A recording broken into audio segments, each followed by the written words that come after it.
Hey, what's going on? And welcome to the second weekly training video recap. That's a mouthful. I'll talk about what didn't go quite so well, how I dealt with that or prepare for it for the future, what did go well, what was most impactful.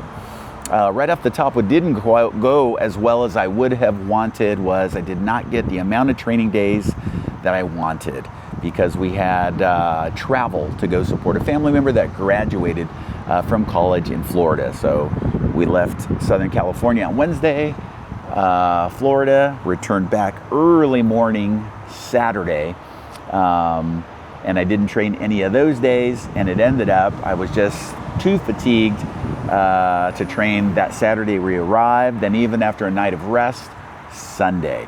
So I only got one single training day in for week 2.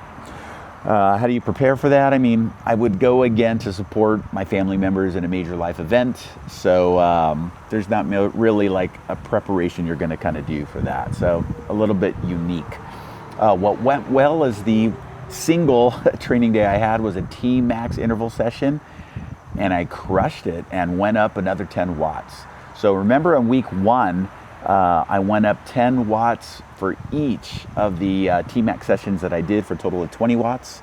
So week 2, I just trained on Tuesday, improved. So now I'm at 30 watts of improvement since starting 2 weeks ago. So truly I got nothing to complain about in regard to performance. I'm up 30 watts in 2 weeks. Most impactful, I would say, is the true realization I'm having that recovery is not just important, but it's crucial to the rhythm, the rate of your progress. And I'm finding that it's crucial because I'm recovering from the crash. You know, the abrasions, the lacerations, strains, the sprains, the facial reconstructive surgery, while also recovering from high intensity structured training. So it's a twofer, and I'm realizing as I am really disciplined, mindful, and looking at the objective data, not just letting myself get carried in because it's what I would normally do and I want to do, that by, assessing how I feel subjectively, because my motivation's high, I want to get back. With the objective data of, where's my pulse at, where's my weight at, most importantly, my heart rate variability score. And that is like the final confirmation that I use. And I use Saturday to realize, all right, I was tired anyways. I knew I was most likely not going to train after a nap when we arrived early Saturday. But I figured after a night of sleep, I woke up, body felt good. I figured I want to crush another interval and call it 40 watts for 2 weeks of improvement. But when I ran the HRV numbers, it confirmed I just was not ready. So I'm glad that I stopped. And I think it's important that we have these secondary measures beyond just our own mindset, motivation, and sometimes grit we need, right? You can't just complain. Sometimes there's no substitute for the work. But you got to be rested up and ready to do the work so that you can reap the results of that. And I think a lot of times, highly motivated performance cyclists, we think of training and recovery just as two non-related things. They do different things. You got to train to get better, and then, depending on how tired or not you are, you got to do more or less recovery. But it's been my experience, especially lately, and I've always been mindful of it, but that you got to recover before you can progress. So it would truly be, you don't get better after you train.